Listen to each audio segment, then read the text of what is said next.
Hi everyone, I've got a bit of a sore throat and a cold, so please excuse the rough voice.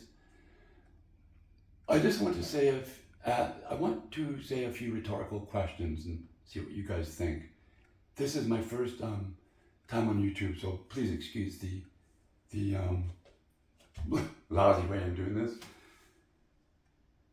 The Charlie Kirk shooting by Robinson, what's his first name? Tyler Robinson, has a few inconsistencies that I want to bring out. The first thing is, they show a picture of him walking down the street with a peg leg, as if he has something down his right leg. Like, I saw him walking, which would be the rifle, is what they're intimating. So he goes like this, and then he peg legs the right foot. But every time he did it, he did not keep it straight. He kind of bent it. If you watch the video, you'll see him slightly bending the right leg. And if you had a 30-06 Mauser, I think, rifle shoved down your pant leg, your right pant leg, there would be a huge bulge in your pant leg, and I didn't see any bulge at all. I watched it over and over again, and I could not see a bulge. And secondly, why would he shove a huge rifle down his pant leg and walk down the street? I don't understand. If I was an assassin, I would put this huge rifle, break it down, or keep it fully assembled in a hockey bag, in a big bag. Why did he shove it down his pant leg and walk down the street when he actually drove 3.5 hours to the university? Would he not have his car parked in front of his house? Why was he walking down the street with a fully assembled huge rifle with scope shoved down his pant leg? And the point is, I don't believe he had a rifle in his pants at all. I think he was faking it. I think it was some sort of setup. So let's say he's walking down the street with his rifle down his street to God knows where, we don't know. So I guess he then walks back to his car, gets in the car, takes the rifle out of his pants and drives 3.5 hours to the university. 3.5 hours or 4 hours before Charlie Kirk spoke that day. I don't really understand that either. Supposedly, he ditched the rifle in the woods for 3.5 hours, I'm assuming. I don't get that either. Why wouldn't he just leave it in the car and go pick it up? It makes no sense, because anyone could have come along and picked up that rifle, and they would have, probably found the shell casing or the bullets with the inscriptions on the shells or whatever. Also, they stated, excuse me, that he changed his clothes before he went up the stairs to the roof. I don't understand that. Why would you change your clothes to go up the stairs? Because they also stated he changed his clothes to another set of clothing once on the roof. Why wouldn't he just, with the clothes he had on, go up the stairs? Now, he supposedly got the rifle from the woods and broke it down and put it in the backpack. And I looked it up. Those rifles weigh 9.5 pounds. With the scope, 10 pounds. And a 10-pound weight is very heavy. Just hang on. Hang on, I'm coming. This is a 10-pound weight. It's very heavy. That is a weight. If I had a piece of cloth, I could show you. I wish I had set this up properly. But this 10 pounds in a backpack would definitely, in a gun, would have points, projections, and it would weigh the backpack down. Forget it. Keep going, Terry. Did you stop it? Oh, stop it. Just stop. Hey everyone, I had to go to the door. I have a homeless guy that I give $5 to every time he comes here. I've known him for 20 years. He's a good guy. Okay, here we go. I went and got a bag. I didn't have a backpack, but I have the 10 pounds. So I want to show you what 10 pounds would do to a backpack. So this, it would completely would collapse the backpack, and there would be a big lump or lumps at the bottom. And as you can hear, that's heavy. That is 10 pounds, the weight of the rifle and scope. Question is, when he was going up the stairs to the roof, I saw no weight in that backpack. I saw no strain on the shoulder straps at all. They were all puffy. And the backpack was very puffy itself, like this, with a flat bottom. There was no bulge at the bottom, and there was no sagging of the backpack at all. If you watch that video, you will see what I mean.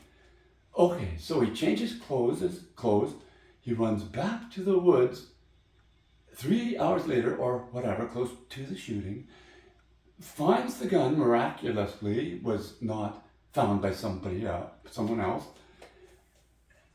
gets the gun, disassembles it, which I looked that up also, and it takes about 4 or 5 minutes to disassemble that rifle. With tools. and some tools, I don't know, screwdriver and stuff. Why would you take that chance with I don't understand at all. So he disassembles the rifle, puts it into the backpack that I didn't think showed any type of heavy object in it at all, or bulges. Because I guess the barrel of the gun would be probably that long.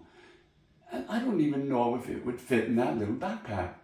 Anywho, he went up the stairs, backpack looked empty, to the roof, and shot Charlie Kirk. Then he disassembled the rifle 4 or 5 minutes, changed his clothes again, and ran to the edge of the roof and jumped off, that everyone has seen in the videos. Excuse me. And again, when you see him jumping off the roof, it does not look like the backpack had anything heavy in it. It just doesn't to me. Supposedly then, from what the FBI told us, Cash Idiot Patel said that he dropped the rifle off fully, so then he went to the woods, assembled it again, took the time to assemble it, and left it in the woods so that cops can find it. Why wouldn't he just leave it on the roof? Why would he take it into the woods, assemble it, and leave it there for them to find with the casings? Why wouldn't he leave it on the roof, just assembled? Stop it. Hi, a small cut there. So he jumps off the roof with the backpack supposedly with this in there. It didn't look like he had anything in the bag.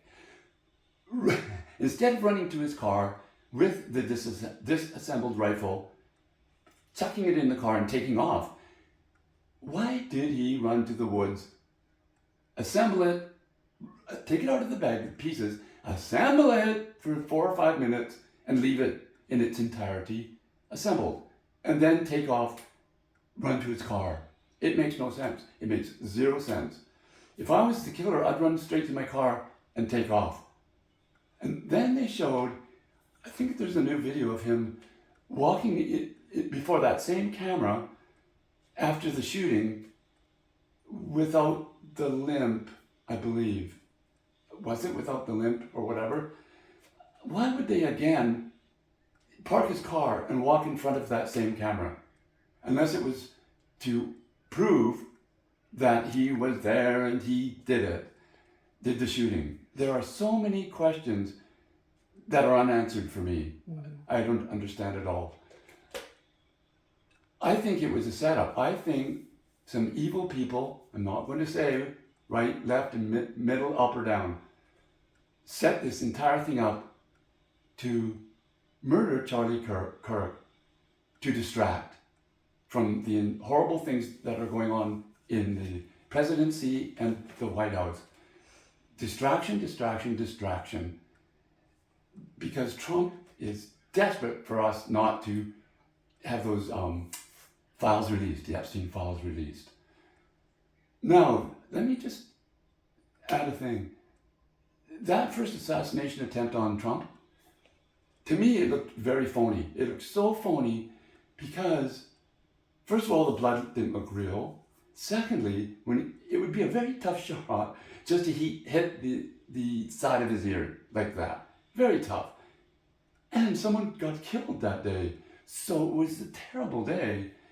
And then Trump gets up like this, raises his fist and goes, yeah, USA or something like that.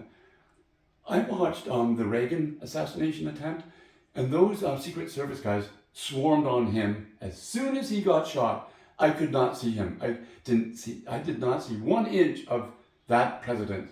Even when they shoved him into the car really fast, I couldn't see him because the Secret Service were all over him, protecting him. Why, when Trump supposedly had an assassination attempt, why were the two shortest women in front of him so he was entirely exposed? It's almost like they were letting him pose for the cameras. Why didn't they cover him up right away in case there was a second shot? They did nothing like that. They should have put Trump to the ground and covered him with their bodies. And why didn't the crowd scatter? Yeah, and why didn't the crowd scatter? They just stayed there. I don't understand that either. And then the next day, Trump goes to the UFC with a big maxi pad on his ear to show that he was shot. It was just a big show. And Trump, being the narcissist he is, why did not he show us his ear? Either a scab or a wound or a nick taken out of his ear. He didn't show us at all. Nothing. The next time we saw Trump without the maxi pad, his ear was totally intact. If an 06 bullet or a big bullet that this guy had skimmed your ear, nicked your ear, it would be huge. There would be bruises, there would be a big chunk taken out of it, and there would be a massive scab. We saw nothing. The second supposed attempt on Trump's life was at his Mar-a-Lago golf course. It's West Palm Beach. Sorry, people. It's okay. West Palm Beach golf course. I think it was the FBI or the CIA or Secret Service that stated they saw a rifle pointing through the fence, very conspicuously, and I think they shot off 4 rounds or something at that guy. But he got away, and I believe they found him later cowering in a bush or something like that. Why wouldn't he run away? Why was he cowering in a bush? So that's really, really odd in itself. And that guy, I believe, was it 2 weeks ago they started his trial? Yeah, September 8th, I think. So we didn't hear anything of that guy from then until now. We still haven't heard anything. Yeah, except for a mention in the paper about his trial. And we still don't hear anything about him. Oh, another thing. With the first supposed attempt on Trump, the kid was on the roof of a building 200 yards away. And I saw people were pointing at the kid saying, there's somebody on the roof, someone on the roof. And the Secret Service guy ignored them completely. And we saw him, the camera showed there was a guy on the roof. And the Secret Service did nothing at all. Don't you find that strange? And very conveniently, that kid was killed. They shot him afterwards.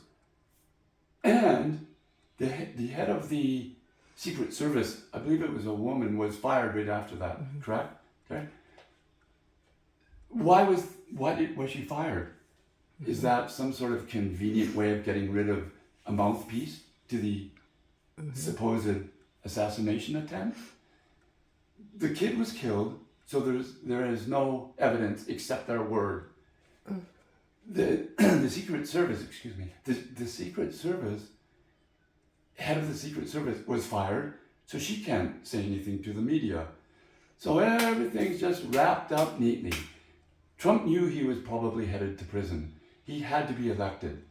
He probably schemed this idea up so people would feel sorry for him or think he was next coming and vote for him because he evaded the bullet and he's fabulous.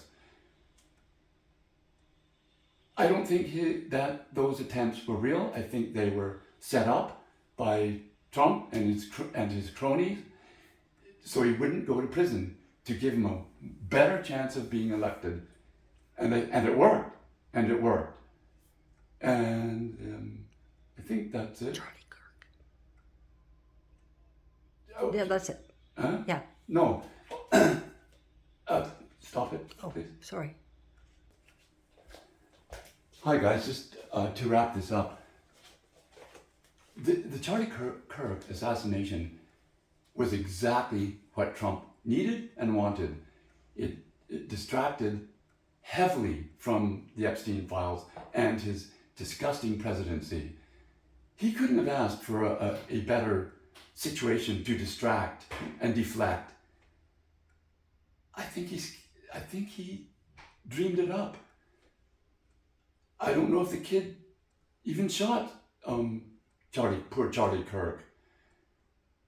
And it was done with all the cameras there, everybody watching in full view, so it would rile people up.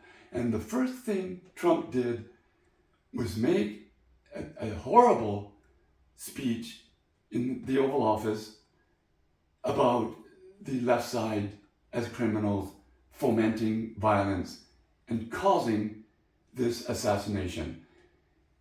In any assassination, high-profile assassination, the president would try to calm the nation, relax the people, say that it's okay, we will get through this.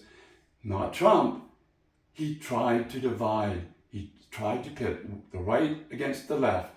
He tried to cause a civil war. He wants to cause violence and the two factions battling it out to distract. And the one thing Trump would probably like is a civil war, because then they couldn't have elections. Everything sounds very, very fishy. I'm sick of it. There is no truth to it all.